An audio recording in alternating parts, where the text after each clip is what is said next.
You know, we often think of revolutions starting with a huge bang, right? A massive, undeniable event.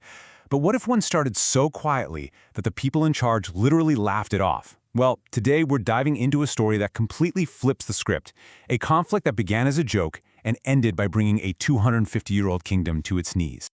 So let's set the scene. The date is February 13th, 1996. In Nepal, that's Phalgun 1, 2052 on the 𝚆𝚅𝚴𝚕𝚌 calendar. On this day, a pretty unknown group calling themselves Maoists launched a series of small, coordinated attacks. We're talking about raids on police posts, even an agricultural bank, mostly using homemade weapons across a few districts. So what was the government's response? Well, it was, let's just say, less than dramatic. The prime minister at the time, 𝚆𝚎𝚕𝚌, was actually in India on an official visit, and when he heard the news, he apparently just dismissed the whole thing as a joke. It was seen as this tiny, almost pathetic little disturbance. And you can kind of see why they'd laugh, right?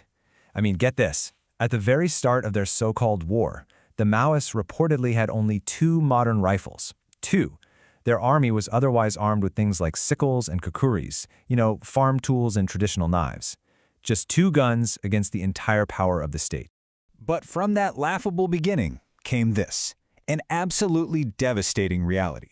A decade of brutal war that left over 17,000 people dead, shattered hundreds of thousands of lives, and completely remade the nation.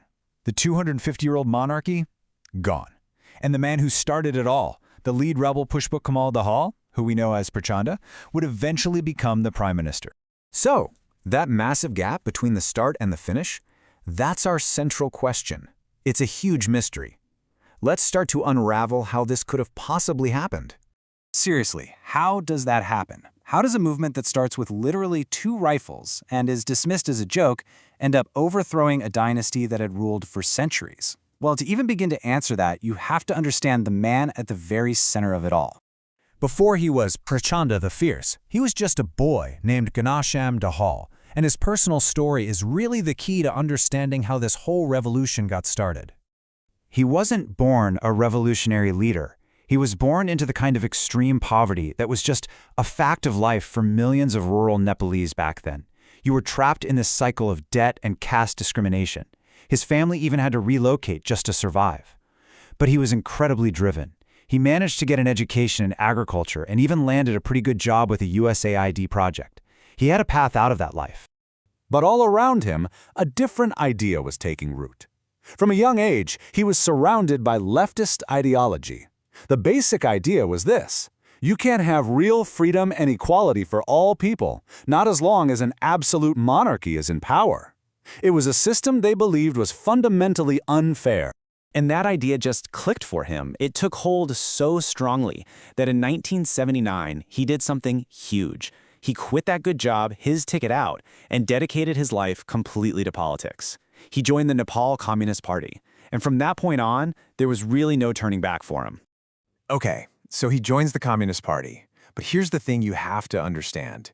The communist movement he joined was not this single unified force, not even close. It was fractured and divided. And to understand the war, we have to understand the deep cracks within the party itself. Just look at this timeline. It's basically a story of one split after another. From the very beginning, the party was torn apart by arguments. Then in 2017 BS, King Mahendra pulls off a royal coup. He basically seizes all power, and that just shatters the party. Some wanted to resist, others wanted to cooperate. They did manage to come together for a brief moment in 2046 BS to overthrow the king's authoritarian panchayat system, but, well, that unity didn't last long. And this all comes to a head in 2047 with the final biggest split. It basically boiled down to 2 totally different ways of thinking. One faction, which became the mainstream UML party, said, okay, the protest is over, we got what we wanted. But a much more radical faction said, no way, the protest is still on. In fact, the actual war is about to begin. That second group became the Samyukta Janamorcha Nepal, and they were the seed of what would become the Maoist movement. All right, so you've got this deeply committed guy, Prachanda, and you've got this super radical political faction. This is where their paths start to merge, setting the stage for everything that's to come. Prachanda, he was firmly in that second group. He was absolutely disillusioned by what happened in 1990. For him, A compromise that kept the monarchy in place, even with less power, wasn't a victory at all. He saw it as a complete betrayal of the revolution's true purpose. And he didn't just sit around and complain about it. He took action. Real, concrete steps. He actually traveled to India for 15 days to get military training with a similar Maoist group there. When he came back to Nepal, his goal wasn't to win votes. It was to train recruits for a full-on armed struggle. In his mind, electoral politics was just a dead end. Meanwhile, that other radical political faction, led by a brilliant architect named Bhaburam Bhattarai, they decided to try and play by the rules. They went the politics route. But, as you can see, it was a total disaster. They got barely 5% of the vote. For them, it was clear. The path through the ballot box was completely closed off. And that failure at the ballot box, that was it. That was the last straw. Bhaburam Bhattarai's group saw there was no future in politics, so they merged with Prachanda's more militant faction. And together, they created the Communist Party of Nepal Maoist, finally uniting the brains and the brawn of the radical movement. So by this point, when you put it all together, you can see how they got there. In their eyes, every other door had been slammed shut. They tried protests, they tried politics, and from their perspective, both had failed to bring the radical change they were fighting for. So they became absolutely convinced that a people's war was the only way forward. And from that one deeply held conviction, a war that would change Nepal forever was about to begin.